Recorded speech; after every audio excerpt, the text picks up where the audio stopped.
Pourquoi Donald Trump veut-il annexer le Groenland? Il avait en fait déjà en 2019 proposé d'acheter l'île au Danemark. Peut-il le faire? C'est une violation du droit international. Qu'en pensent les Groenlandais? C'est aussi un moment où les Groenlandais peuvent faire avancer leur combat indépendantiste. Et comment compte réagir le gouvernement danois, ancien pays colonisateur du Groenland? On parle de tout cela avec Nelly Didlot, envoyée spéciale sur place. Et si cette discussion vous intéresse, n'hésitez pas à vous abonner à notre chaîne YouTube. Pourquoi est-ce que tu t'es rendu, toi, au Groenland? Je m'y suis rendu un peu pour des mauvaises raisons, on va dire, mais parce que depuis, comme vous avez dû en entendre parler, depuis le retour de Trump au pouvoir, et il s'intéresse beaucoup au Groenland, il avait en fait déjà en 2019 proposé d'acheter l'île au Danemark, parce que quelque chose que je n'ai pas mentionné jusqu'ici, mais qu'il faut savoir, c'est que le Groenland, c'est une ancienne colonie danoise qui a été intégrée au territoire danois dans les années 50 et qui a ensuite pris son autonomie dans les années 70, puis autonomie qui a été élargie en 2008-2009. Mais c'est toujours un territoire qui est lié au Danemark, qui est sous tutelle danoise en fait, pour un certain nombre de compétences, notamment les affaires étrangères, la défense, ce genre de choses. Et Donald Trump proposé donc en 2019 de racheter le Groenland au Danemark, et il propose désormais d'en faire le 51e État américain, ou le 52e, enfin on ne sait plus trop avec aussi le Canada et les autres territoires qu'il aimerait ajouter aux États-Unis.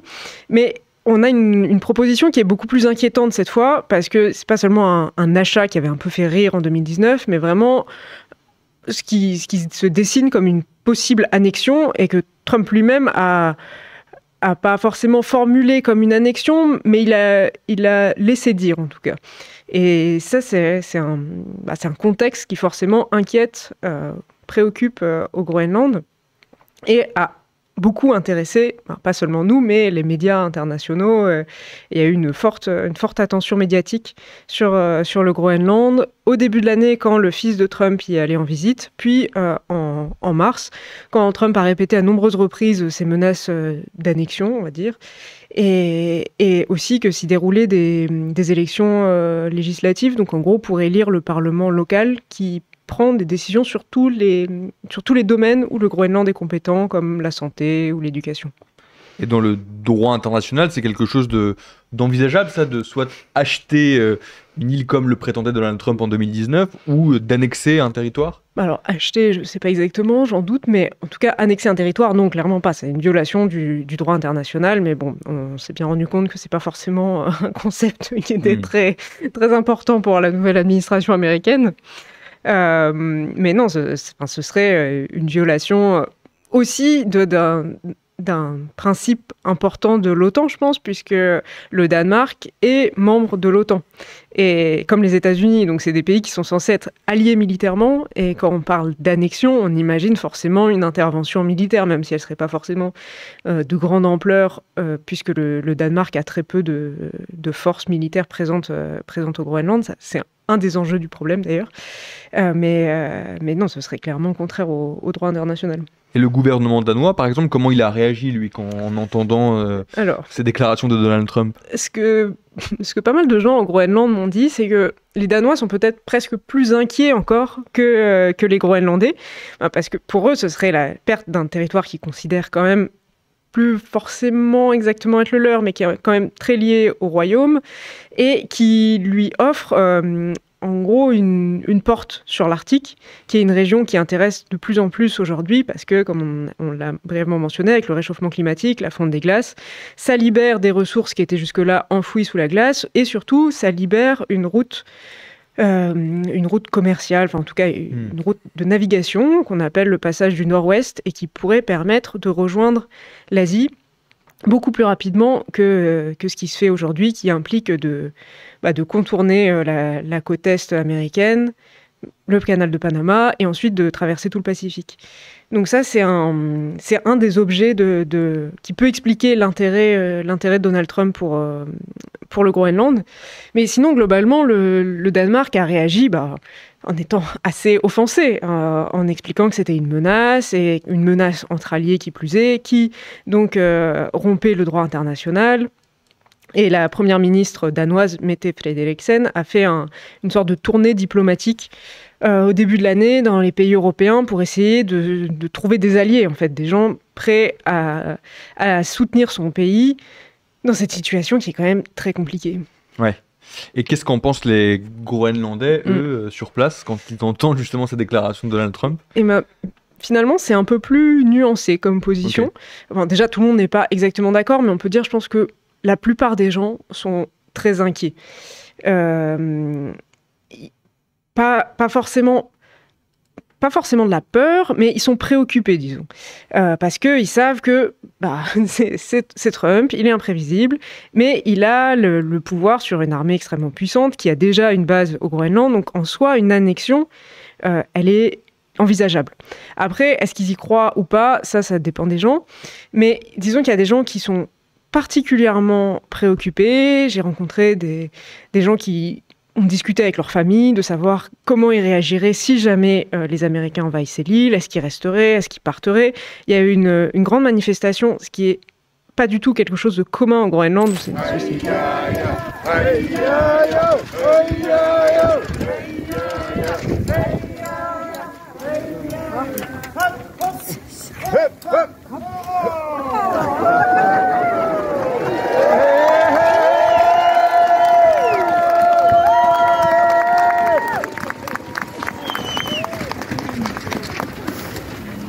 C'est une société très, très pacifique, très calme, où c'est pas très bien vu de parler plus fort que les autres.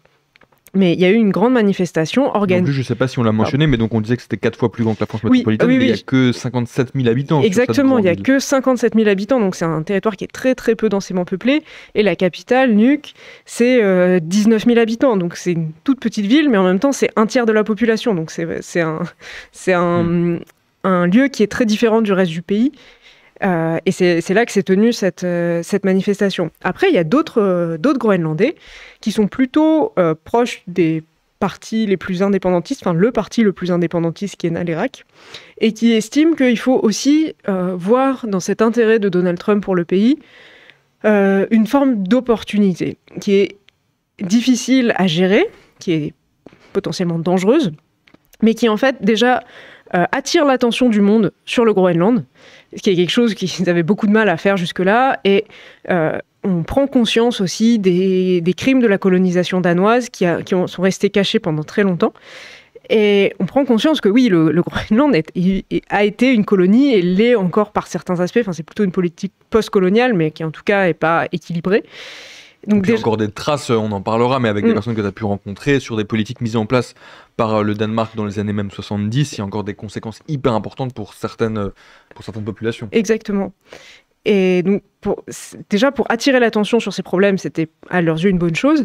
Et en fait, quand Trump a proposé en 2019 d'acheter le Groenland, ça leur a aussi fait prendre conscience que plusieurs pays seraient prêts en fait, à payer pour soutenir le Groenland, parce que jusque-là, le Danemark, qui en tant que puissance de tutelle, fournit une partie du budget du Groenland, je crois que c'est à peu près 50% du budget du gouvernement, ce qui n'est pas tout à fait la même chose que le PIB, mais disons 50% du budget du gouvernement.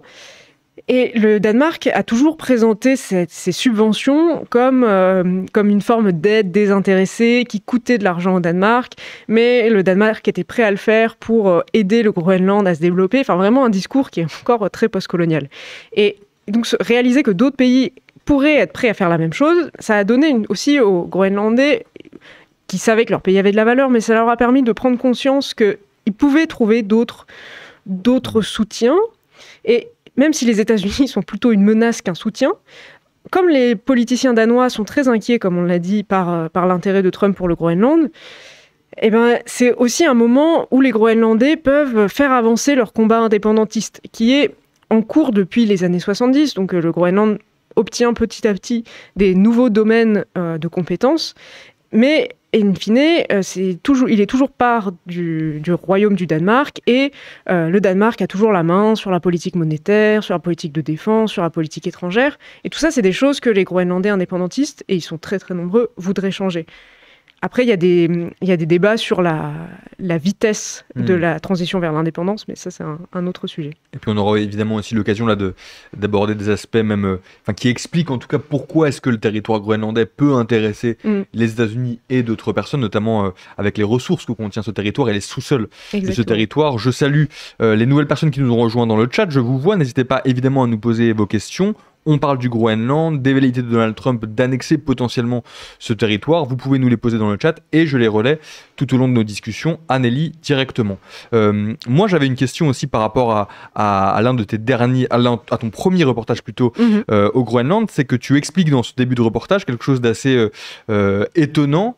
C'est que tu as rencontré deux personnes qui sont des amis d'enfance et qui, l'un et l'autre, représentent un petit peu les deux extrémités finalement de volonté de certains Groenlandais, entre l'un qui est plutôt indépendantiste ou en tout cas qui voit d'un œil très critique les volontés de Donald Trump d'annexer le territoire, et l'autre qui est qui ne veut pas forcément que les États-Unis annexent le territoire, mais qui voit plutôt d'un bon œil, comme tu le décris un petit peu là, l'intérêt d'une puissance comme celle des États-Unis pour le territoire groenlandais. En fait, c'est ça qui est intéressant au Groenland, c'est que les deux sont indépendantistes, mais des manières très différentes. Mais oui, le fait qu'ils soient amis d'enfance, en fait, ça, c'est quelque chose qu'on retrouve assez fréquemment au Groenland, en fait, parce que comme on parle d'une toute petite population, les gens qui sont à peu près de la même génération ont quand même tendance à se connaître.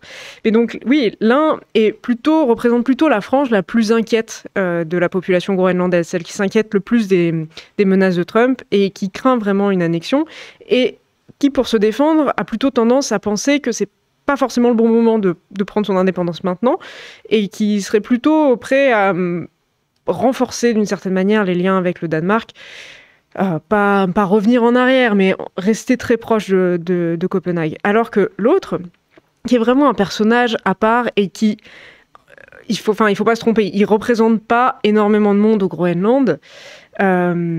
C'est un homme qui était maçon et qui était l'un des tout premiers supporters de Trump au Groenland, y compris à son premier mandat. En tout cas, c'est ce qu'il affirme, et globalement, c'est ce qu'il faisait sur les réseaux sociaux. Il soutenait Trump. Et en fait, il a été repéré un peu par les milieux conservateurs, MAGA, et il a réussi à se faire inviter aux États-Unis pendant la campagne électorale de novembre dernier. Et dans les derniers jours de campagne, il a fait campagne, je crois que c'était en Philadelphie, donc un des États qui étaient les plus disputés, pour Donald Trump. Et les gens ne comprenaient pas forcément trop pourquoi un Groenlandais faisait campagne pour Donald Trump. Et il leur disait, mais moi j'ai peur pour mon pays parce que la première ministre danoise, Frederiksen, elle est très pro-ukrainienne. J'ai peur qu'elle nous déclenche la Troisième Guerre mondiale, qu'on devienne partie de cette guerre, alors que nous, on veut vivre notre vie tranquille sur notre île. Et surtout, lui, il est très très indépendantiste. Il veut l'indépendance tout de suite. Et paradoxalement, il trouve que les États-Unis, c'est un moyen de l'acquérir.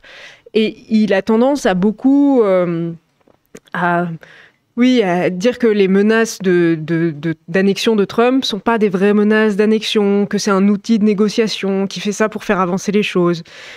Bon, après, ce qu'il faut savoir, c'est que maintenant, il est payé par les milieux trumpistes et qu'il est un peu leur relais d'influence aux États-Unis. Donc, forcément, il a un peu ce discours. Mais je pense qu'il en est quand même assez profondément convaincu. Et aussi, c'est un supporter de Trump pour plein d'autres raisons, sur les sujets de société très conservateurs. Donc, il trouve son compte. Mais après, c'est quelqu'un qui est assez détesté par toute une partie de la population groenlandaise qui a l'impression que c'est un traître, en fait, et qui vend son pays et qui les vend eux aussi, alors qu'ils sont très peu à être proches de lui. Quand tu dis que l'un de ses arguments, c'est aussi de dire que lui, en tout cas, il ne prend pas vraiment au sérieux les véritables volontés d'annexion de la part des États-Unis du territoire groenlandais. Sur ce point, est-ce qu'on sait aujourd'hui si on peut lui donner tort ou pas, ou est-ce qu'en fait c'est parfait inconnu, parce que c'est vrai que Donald Trump, on le connaît, il aime bien faire des grandes phrases choc, et puis derrière, on ne sait pas toujours si ça va être suivi d'effets, on ne sait pas toujours s'il faut le prendre au sérieux. Ouais, c'est très difficile de savoir ce qu'il y a dans la tête de Donald Trump et ce qu'il va vraiment faire. Mais ce qu'on peut dire, c'est que ces menaces d'annexion, elles ont été très récurrentes depuis quelques mois. C'est pas quelque chose qu'il a dit une fois et puis après le sujet s'est un peu tassé. Il l'a mentionné à plusieurs reprises. Il a envoyé son fils, ou en tout cas son fils Trump, Donald Jr. y est allé en janvier, avant même avant même que Trump soit officiellement redevenu président américain, dans l'avion, un avion officiel. Il était accompagné d'influenceurs conservateurs américains. Ils ont fait un tour de la capitale, distribué, je crois, des billets de $100 aux ados qui traînaient devant le seul centre commercial de Nuuk. Et plus récemment, juste après que moi j'y sois allée, il y a aussi le vice-président américain, J.D. Vance, qui s'y est rendu avec sa femme, officiellement en visite privée. Et ça a fait beaucoup, beaucoup de bruit parce que le gouvernement groenlandais, qui était à ce moment-là en pleine phase de négociation pour se reconstituer après les élections, avait clairement fait savoir à Washington qu'il n'accueillerait pas de représentants américains à ce moment-là, parce qu'il n'y avait pas de Premier ministre officiel au Groenland. Enfin, il y avait le Premier ministre par intérim, mais il n'y avait pas le nouveau Premier ministre en fonction. Et le fait que les Américains aient voulu venir quand même, ça a été vraiment pris comme un coup de force, qui a finalement été un peu réduit parce qu'au départ, il y avait plusieurs conseillers, y compris le conseiller à la sécurité, le conseiller à l'énergie, qui étaient censés venir sur place aussi. Et la visite était censée durer 4 jours. J.D. Vance et sa femme devaient aller à Nuuk et à une grande course de chiens de traîneau annuelle qui est à Sisimiut, un peu plus dans le nord. Finalement, tout ça a été annulé. Et J.D. Vance et sa femme sont juste restés quelques heures dans la base américaine qui est à l'extrême nord du pays et que les Américains tiennent depuis la Deuxième Guerre mondiale. Donc c'est moins gênant. Mais c'est quand même un signe d'un intérêt qui est quand même très très poussé. Dans le chat, on nous demande si une annexion devait arriver, à quoi est-ce que ça pourrait ressembler? Est-ce que ça pourrait se la jouer comme la Russie en Crimée, par exemple?